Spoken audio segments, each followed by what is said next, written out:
বেআইনি দখল উচ্ছেদ করল রেল কর্তৃপক্ষ। দীর্ঘদিন ধরে দখল করে থাকা একাধিক দোকান ভেঙে গুড়িয়ে দেওয়া হয়।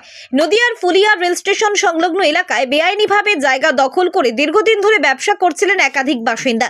ওই দোকান যাতে ছেড়ে দেওয়া হয় তার জন্য রেলের পক্ষ থেকে তাদেরকে নোটিশও করা হয়েছিল, কিন্তু হাতে গোনা কয়েকজন দোকান ছেড়ে দিলেও সিংহভাগ ব্যক্তি দোকান ছাড়েননি। এরপরই রেলের তরফে কড়া পদক্ষেপ নেওয়া হয়। জেসিবি নিয়ে গিয়ে বেআইনি সেই দোকানগুলি ভেঙে গুড়িয়ে দেয় রেল কর্তৃপক্ষ।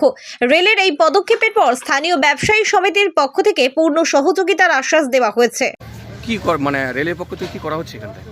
রেলের থেকে প্রতি মাসেই তো নোটিশ দিত, আমাদেরকে সাবধান করেছে।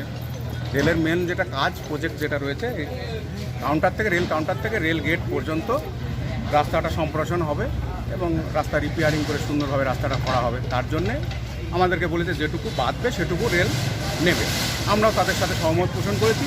উন্নয়নের স্বার্থে আমরা দোকানদার যারা ব্যবসা করে খাচ্ছে এখানে রুজি রুটির সামনে, আমরা রেলকে সম্পূর্ণ সহযোগিতা করছি। আজকে কটা দোকান ভাঙা হচ্ছে? আজকে এখন পর্যন্ত 4টে দোকান ভেঙেছে। আরও কি দোকান ভাঙার সম্ভাবনা রয়েছে? এবার আইডব্লিউ মাপ দেবে।